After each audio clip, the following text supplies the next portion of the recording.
Bem, hoje nós vamos iniciar a nossa segunda aula dentro da matéria angiologia. E aí, como que você está sentindo? O que que você está sentindo durante as nossas aulas? Está aprendendo? Está sendo interessante para você? Que você possa compartilhar com outras pessoas, da sua igreja, enfim, outros irmãos em Cristo, para conhecer mais a respeito dessa matéria. E hoje nós vamos dar continuidade à doutrina dos anjos, uma aula que nós daríamos numa aula só. Decidimos, então, dar esta aula por parte, para que nós possamos adentrar um pouco mais, comentar um pouco mais a respeito de cada ponto. Nós já iniciamos, deixa eu prosseguir aqui, e nós falamos sobre a presença dos anjos, como que os anjos agiram durante o ministério de Jesus. E aprendemos que foi tremendamente fundamental, foi muito importante, seja para conforto, seja para aviso, seja em orientação, em cada passo. E hoje nós vamos dar prosseguimento falando sobre o ministério angelical. Continuou ativamente no período apostólico, ou seja, mesmo depois Jesus já ter assunto aos céus, né, ele ter ascendido aos céus, na presença ali dos seus discípulos, eles continuaram a agir. Os anjos continuaram a agir nesse novo momento em que a igreja ela passou a estar presente na sociedade, a existir como comunidade, alcançando outras pessoas, anunciando o evangelho, levando Jesus até os corações. Então nós vamos falar um pouquinho mais sobre isso hoje. O ministério angelical continuou ativamente no ministério, ou seja, agindo no dia a dia no ministério apostólico, protegendo e libertando os servos de Deus em momentos específicos. A igreja primitiva, enfrentando intensa perseguição, experimentou a intervenção direta dos anjos de Deus, confirmando as promessas de proteção e livramento. Quando a igreja começou a crescer a partir de Atos 2, no derramamento do Espírito Santo, ela começou a influenciar. E essa influência, essa ação da igreja, começou a incomodar tanto grupos religiosos quanto também grupos políticos que começaram a perder o seu campo de influência para a igreja que crescia cada vez mais na presença ali de todos ali. E isso aconteceu principalmente quando você lê Atos capítulo 2, a partir do versículo 40 em diante, você vai observar que a igreja tinha uma metodologia muito simples, em que ela começou a cair, ou seja, na graça, né? Começou a Bíblia usa o termo cair na graça, ou seja, ela começou a ser bem vista pela comunidade daquela época. Ela começou a ser observada como um movimento que fazia diferença na vida das pessoas. Quem não tinha passava a ter, pessoas que tinham mais se agregavam a essa comunidade e iam voluntariamente, né, para ter ali um novo padrão de vida, uma nova forma de viver. E a igreja começou a crescer. E esse crescimento assusta. Na verdade, qualquer crescimento assusta. Qualquer tipo de movimento que ele gere um engajamento, ele vai incomodar certos grupos, vai fazer com que pessoas se sintam incomodadas com isso, né?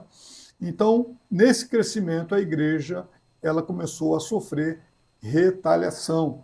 E é quando o texto aqui vai dizer que a ação dos anjos foi significativa, foi muito importante para que ela pudesse avançar. O primeiro quadro aqui, nós podemos ver aqui na nosso slide, é a libertação da prisão. Ou seja, eles tiveram uma ação realmente muito real, né, na vida da igreja. Podemos ver ali que o anjo do Senhor abre as portas da prisão e os ordena a continuar pregando. Você vai ver esse relato em Atos capítulo 5, do 17 até o 22, a respeito da ação dos anjos, em que eles cooperam com esse crescimento da igreja.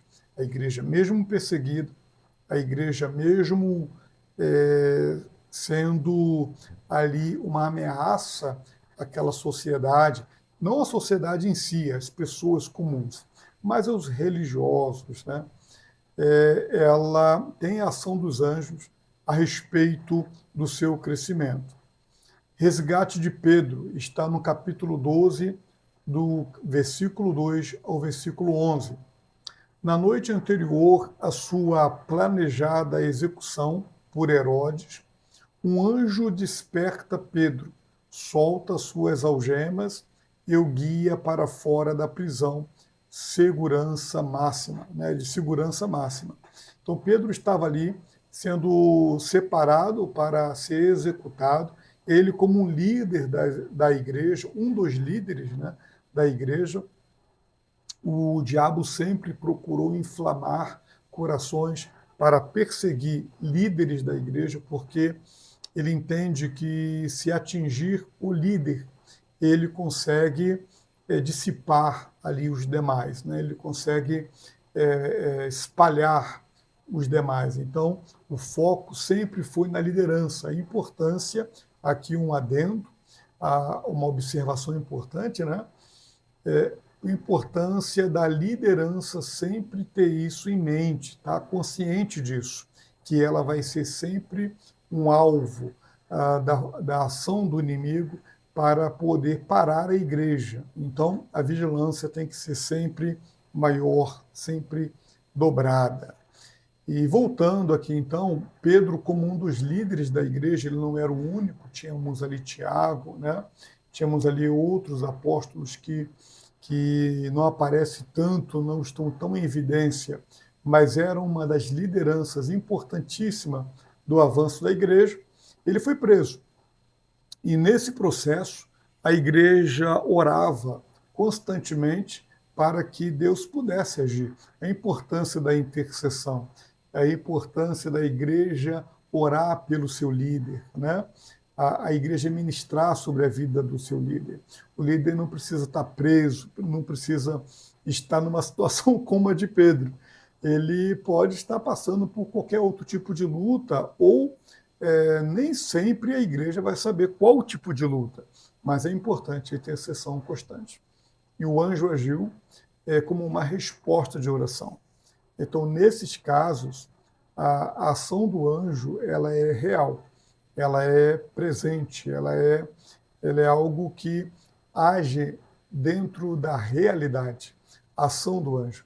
E o anjo não é alguém que eu vou dar comando a ele para que ele haja naquela situação. Não, esse texto ele não é base para que eu comissione um anjo, para que eu diga ao anjo, como a gente vê algumas vezes nas igrejas neopentecostais de hoje, anjo, faça isso, anjo, faça aquilo. Não, eu não me direciono ao anjo, eu não faço oração a anjo, eu não faço pedido a anjo. Ali a igreja orou a Deus, a igreja falou com o Pai, a igreja falou com aquele que tem o comando sobre o mundo espiritual. Então, nós oramos a Deus, pedimos a Deus, Senhor, dá livramento, Senhor, estou saindo de casa, dá livramento a essa pessoa que está em um momento de adversidade. Eu oro a Deus, eu peço a Deus. E Deus, sim, Ele move os anjos, né?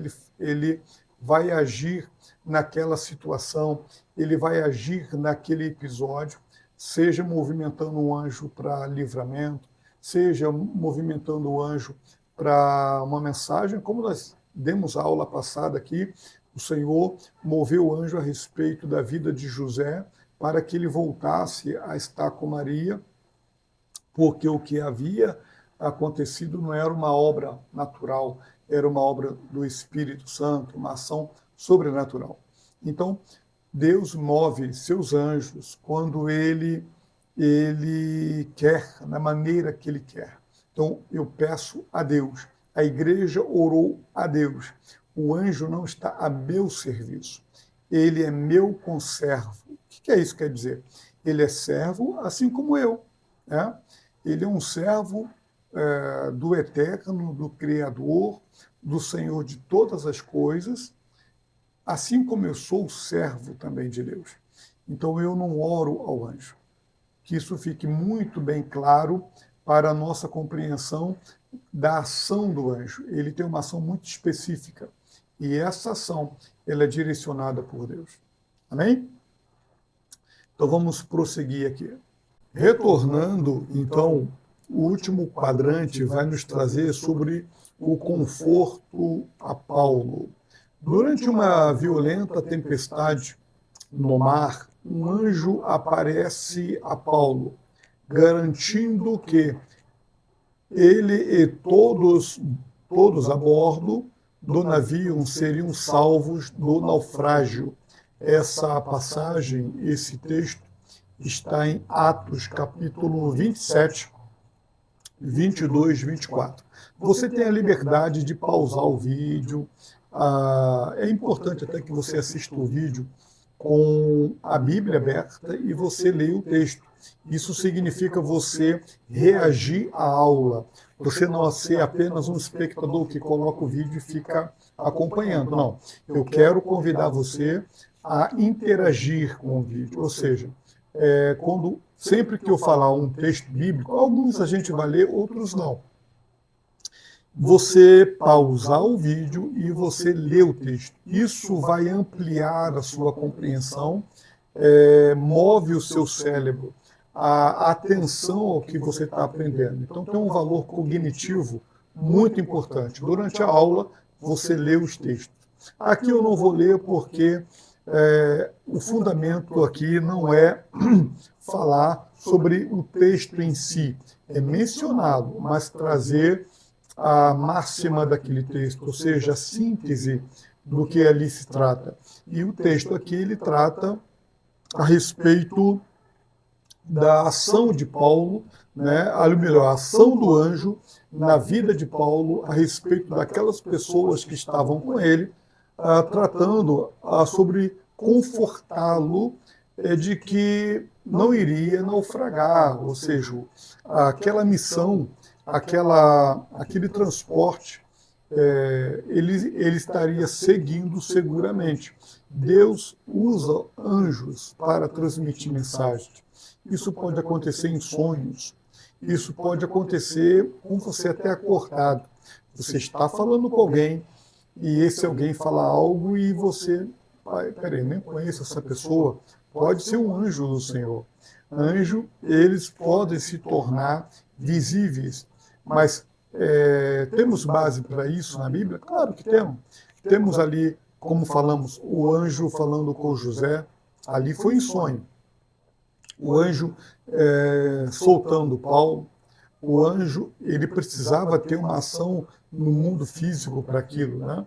O anjo transmitindo a mensagem a Abraão a respeito da promessa do nascimento de um filho que viria de Sara. Ela, inclusive, ela riu a esse respeito, por isso Isaac significa sorriso. Então, o anjo ele tem participação em toda a Bíblia de várias maneiras. E aqui ele tem uma ação já no Novo Testamento, já no tempo da graça, ele tem uma ação ali na viagem de Paulo a respeito do que iria acontecer. Alguém pode até perguntar, vou até voltar aqui, mudar de cena.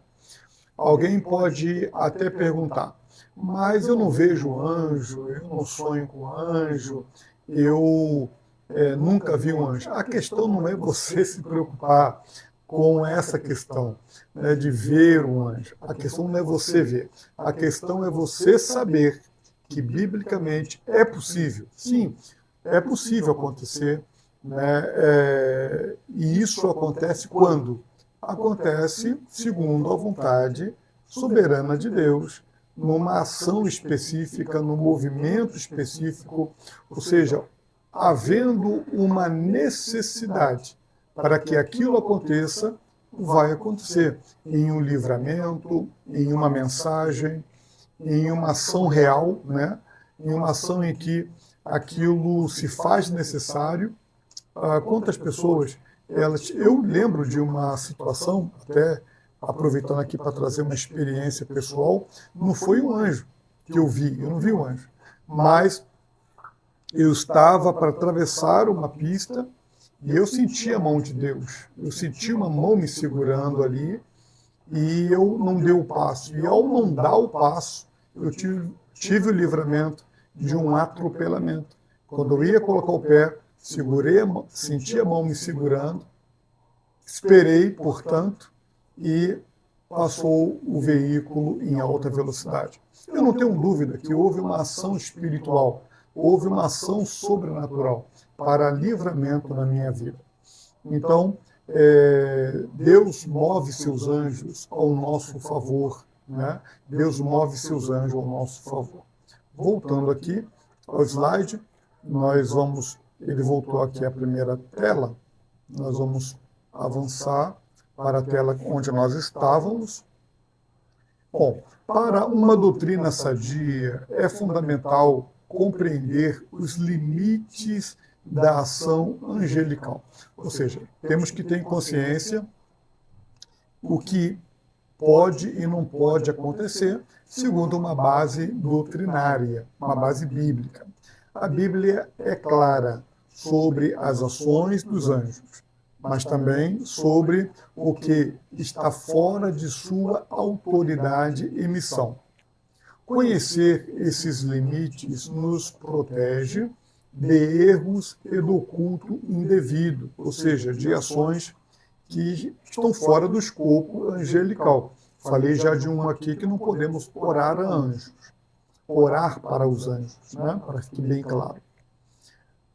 Não são mediadores. Existe um só mediador entre Deus e os homens, Jesus Cristo, homem. Paulo fala isso a Timóteo, em 1 Timóteo capítulo 2, versículo 5. Orar ou peticionar a anjos não tem respaldo bíblico. Eles são servos, não intercessores. Isso é fundamental. Isso já joga por terra diversas doutrinas que caminham nessa direção, fazendo com que anjos se sejam tratados como que intercessores, como mediadores, e não são. Por isso, imagens de anjos, pessoas compram imagens de anjos, colocam como que no altar da sua casa, enfim, e se dobram diante deles e clamam. Não há base bíblica, não há fundamento. Pelo contrário, há refutação bíblica. Paulo fala a Timóteo, basta você ler. Se você tem a Bíblia como palavra de Deus, você já foge de qualquer ensinamento tortuoso, porque você vai ver que a Bíblia ela é bem clara ao dizer que só há um mediador. Maria não é mediadora, anjo não é mediador, um apenas é mediador. Jesus Cristo, ele é o único que pagou o preço. Maria não pagou o preço, anjo não pagou o preço. Não foi anjo que subiu na cruz, não foi Maria que subiu na cruz, não foi qualquer outro apóstolo, apóstolo Paulo, apóstolo Pedro, pessoas que se remetem a essas figuras, que até são figuras bíblicas. Anjo é uma figura bíblica, Pedro foi uma figura bíblica, Maria é uma figura bíblica, porque está no contexto da Bíblia, mas dentro de uma certa limitação. O único que você vai orar e ele tem prerrogativa, ele tem autoridade de interceder para que o homem ele possa se comunicar com Deus, com o Pai, é Jesus Cristo, o Senhor. Que isso fique muito claro, para todos nós. Segundo ponto, não são doutrinadores. A missão de pregar o Evangelho e ensinar a doutrina foi dada aos homens. Vamos ver isso em Mateus capítulo 28, verso 19. Acompanhe aí na sua Bíblia, tá? Anjos não revelam novos evangelhos ou doutrinas. Paulo adverte, vamos ler aqui o texto, mas ainda que nós ou um anjo do céu pregue outro evangelho diferente, seja anátema. Anátema é uma palavra para rejeitado, amaldiçoado, ou seja considerado amaldiçoado até mesmo um anjo que pregue outro evangelho diferente do que foi pregado, né? Que é o evangelho da graça, o evangelho concentrado e direcionado a Cristo. Gálatas capítulo 1, versículo 8. E Paulo cita esse texto dentro de um contexto onde ele leva o evangelho, ele anuncia Cristo, salvação pela fé mediante a graça, né? Salvação pela graça mediante a fé, troquei aqui o texto, e ele diz, olha, se vier outra pessoa, trouxer outro evangelho, rejeita. Se vier também do céu outro evangélico, ou seja, um anjo vindo para dizer outro evangelho, rejeita, porque só há um fundamento, só há uma palavra, só há um evangelho. Irmãos, isso precisa estar de maneira cristalina para você. Isso tem que estar de maneira muito clara para você. Você não pode duvidar, você não pode titubear, você não pode hesitar diante dessa verdade. Essa verdade, ela tem que estar cristalina. Anjos não são seres doutrinadores. Tá? A doutrina já foi dada, está aqui, ó, mostrando a minha Bíblia para vocês. Está vendo? Essa é a única, é o único instrumento doutrinador, é o único instrumento que ensina, que respalda a nossa fé. E por último, anjos não são, ou melhor, não devem ser adorados. A adoração é devida somente a Deus. Mateus 4, verso 10. Durante o episódio ali do deserto, da tentação, né, de Jesus como homem, ele declara isso. Quando João tentou adorar um anjo, foi repreendido 2 vezes. O texto está em Apocalipse, capítulo 19, versículo 10. Você vai achar também no capítulo 22, versículo 8 e 9. Lê o texto. É importante você contextualizar com a leitura. E o texto ele vai trazer assim: não façais isso, não façais isso, sou servo como tu, adora a Deus. Ou seja, o anjo repreende a João. João ali foi levado para a ilha de Patmos, e naquele episódio, Deus revelando as coisas sobrenaturais, e o anjo ali acompanhando todo esse processo, falando com João. E João, diante daquela revelação, naquela teofania, diante daquela experiência tão grandiosa com Deus, ele se prostra e adora o anjo. E o anjo o repreende, porque anjo não deve ser adorado. Adoração não é a ninguém, não é a homem, e há tantos sendo adorados hoje em dia, né? E também não é a anjos. Anjos não devem ser adorados, não deve ser objeto de culto. O anjo não é objeto de adoração, não é objeto de cântico, não é objeto de absolutamente nada, que deve ser remetido unicamente a Deus. Sim, de reverência, de respeito, de consideração, porque são seres que atuam no mundo espiritual ao nosso favor, como também até no mundo físico ao nosso favor, quando assim aprove a Deus que seja, mas nunca como seres objeto de adoração. São conservos que atuam em favor da igreja, em livramento da igreja e para a mensagem a alguém que Deus assim direcionar. Muito bem, vamos encerrar essa aula por hoje. Essa aula fomos um pouco mais adiante e você segue conosco aqui dentro do Seminário Teológico Avançado. Deus te abençoe em Cristo Jesus. Cresça no conhecimento da Palavra de Deus.